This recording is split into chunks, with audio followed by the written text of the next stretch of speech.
Hello everyone and welcome to another episode of the McGonagall Boxing Podcast. So great to be here again, touching base on the weekend's action. Obviously, before we start with the main event, just want to props up to Chris Williams-Smith. What a heroic effort against a really skilled and talented Ramirez in Riyadh season. Just feeling that's getting overlooked at the moment because obviously the huge Tyson Paul fight, but I mean that was incredible effort.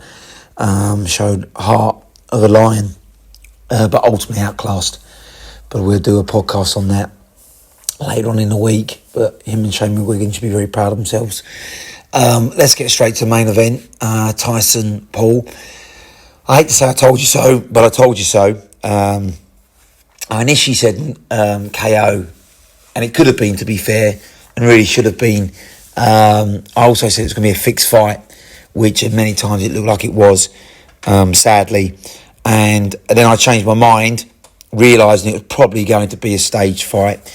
And I've said that that Paul would probably win in on points. I put that on my X account just before the fight. And that's exactly how it played out. Now, you could see, couldn't you? I mean, I'm not saying Tyson was quick and agile, but he had openings. And he saw the opening, in a proper fight. Even now, he would go for that opening. And Paul's leaving himself wide open.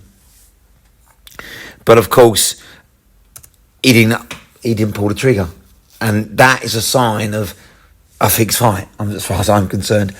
But likewise, I think Jake Paul held back a little bit, certainly that right hand. If you see the way he threw it against Mike Perry or Tyron Woodley, he didn't really do that against Tyson. And the one time he did, he buzzed Tyson. So it was, for me, a stage fight. I mean, if you put, excuse the phrase, a gun to their head, I think they'd admit it. But it was sad to see anyway because, it's sad that Tyson needs to get in that predicament. All right, 20 million is a lot of money, but do you really want to sell your soul like that? And I said that before the fight. I said it's going to be a sad payday, and it'd be sad to watch a great fighter almost sell out. And I feel that's what he did. Listen, he takes credit for a 58 getting in shape again, turning his life around, getting healthy again. Because as he said, he was very unfit, smoking a lot of weed, nearly died in June. He said that himself. So to be in the ring in November is an incredible achievement and one that certainly should never be scoffed at. But at the same time, it's immensely disappointing for many of us watching that fight because we were like, this cannot be the Tyson we grew up idolising and watching, And I felt like he sold his soul.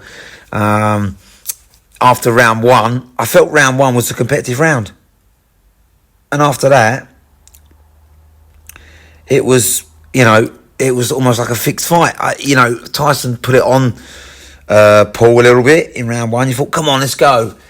But even then, I felt like he was pulling his punches at times. He wasn't really swinging for the chin or the head. He was sort of hooking to the body and, allowing Paul plenty of time and space. It was, for me, it was a stage fight. I'm not saying Tyson would have won the fight had they gone hell for leather. I think he'd have probably got caught. But he had a far better chance. It'd been a far more entertaining fight. I mean, why sell the public short like that? And people say, oh, come on, give him a break. He's 58. But yes, but listen, and no one wants to see Tyson get hurt. But it's disappointing when it's clearly, fixed. I know Tyson got tired, but you look at many clips, he's avoiding Paul's right hand, which is ironically swinging and missing by a mile, and he's coming back up, and any other Tyson fight he counters. This time he didn't, and that's the problem. So you have to go, what's going on here? What is going on? So disappointing, very disappointed. I don't want to see Tyson back in the ring ever again, quite frankly, and it just shows you how far he's diminished when you got idiots like Logan Paul disrespecting him post-fight, saying, I'll absolutely destroy you, Mike. And that made my blood boil. That really made my blood boil when I heard that. Like Logan Paul, a punk, really, in terms of fighting, saying that to Mike Tyson. Jake Paul getting all cocky. But unfortunately he holds the power, doesn't he? He's going to need to fight a proper boxer who doesn't need the money. That's the only way these fights can be guaranteed they're not going to be staged or fixed or rigged. Because not only is he fighting old men, but he's rigging them. This was not a competitive, full-blooded fight, and it's very disappointing.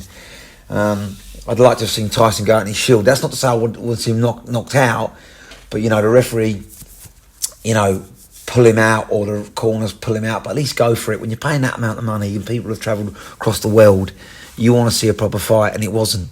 And it was sad to watch, actually. I mean, because he was just a punch bag, wasn't he, Tyson? And I said this, I said this before. I said, he's like the Eubank Jr. Everyone looks amazing on Instagram when they've got a punch bag in front of them and body bag.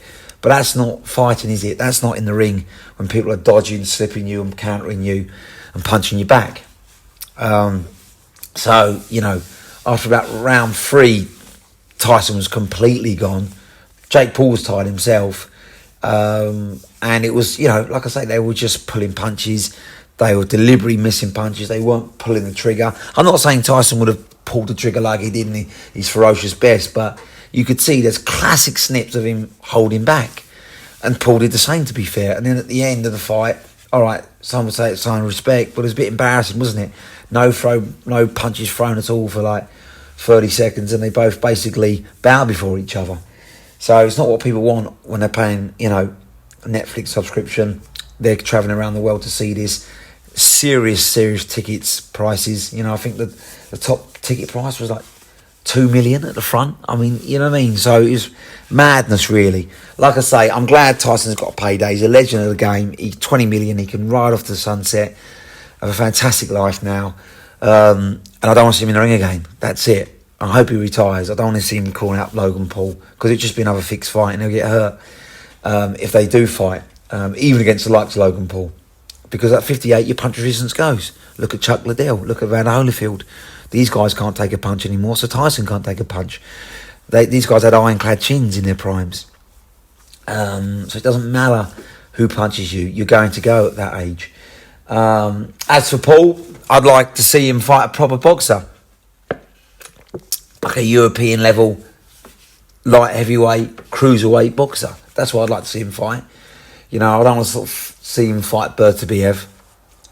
That's a joke fight. He'll get annihilated. I want to see him fight Canelo. He'll get annihilated. And even though he's giving, he's like 3 stone heavier than Canelo as well. I want to see him fight an up and coming light heavyweight, cruiserweight pro who's hungry, who's not going to take the payday or the fixed terms, who's going to get in there and fight him. Step up from the likes of Tommy Fury as well, who beat him, by the way. And then we'll see how good he really is, because he's calling out these big names and it's laughable. But he's got a strategy, I know that. He's making money, fair play to him. He's getting eyeballs on the game. He's going to probably fight another retired name. He might even call out McGregor, who, let's be honest, is so coked out and drunk out now and inactive that he could probably beat McGregor. And the fact he's 4 stone heavier as well. But it'd be interesting if he stays at heavyweight or he goes down. It's not easy to go down in weight once you put it on. But I think you only ever go down to cruiserweight now, and then you've got to see who the cruiserweights out there. He's not going to fight the big boys, is he? That's a PA. I mean, he'll get annihilated. Maybe Lawrence Okoli. Maybe that'd be a good fight. Bring him down. Or even Bridgerweight would be a good fight for Paul. But we'll see. Listen, but he needs to fight a name now. But he won't. He'll fight a YouTuber or a retired MMA fighter you watch. You just keep milking his payday. Because he's not really, despite what he says after the world title, he's after big money. So, but yeah, sad to see. I stopped watching after round 5. The next day I watched the rest of the highlights. Very sad to see. Don't want to see that again. We kind of got swept away, didn't we? Pre-fight, Tyson, I'm going to do this, I'm going to do that. And actually he was talking nonsense, wasn't he? It was a fixed fight, really. So it's very easy to get swept away in things, and that's what happened to us. But the last couple of days, even I was getting excited, and I stayed up and watched it, but I said realistically what was going to happen a week before the fight happened, and it did. It was sad to watch, but like I say, at least Paul didn't knock Tyson out. That would have been horrible. And I'm glad he did show some mercy, to be fair to Tyson, who was absolutely exhausted at the end of the fight. But yeah, I don't want to see Tyson in the ring again. It was a bit of a freak show, a sad show, very sad to see. Even coming to the ring, he tripped over, didn't he, Tyson? Knee bandage. When your knees are gone and legs are gone like his have gone, you know, your punch resistance will automatically go and your power goes, because he used to spring up and get his power from his legs. So, I mean, he was like a dead fish, wasn't he, really, after round one. And even round one didn't really, you know, I felt like he was pulling punches even then. So, sad to see. I think we got all hoodwinked a little bit. I'm sure we brought all our money back. But I'm glad he got a payday, Tyson. He's a legend. As for Paul, he got his payday. Listen, he's getting eyeballs on the game. He's getting big paydays. You've got to give him credit for that. But he's not a real boxer. Make no mistake, he's not a real boxer. And when he comes up against a real boxer who's not going to get paid off, he'll lose. All right, guys. Back to some real boxing this time in the week. And I'll touch base. But yeah, a sad night for boxing ultimately. But the main thing is eyeballs are on it. And boxing is buzzing again worldwide. But this was a sad spectacle.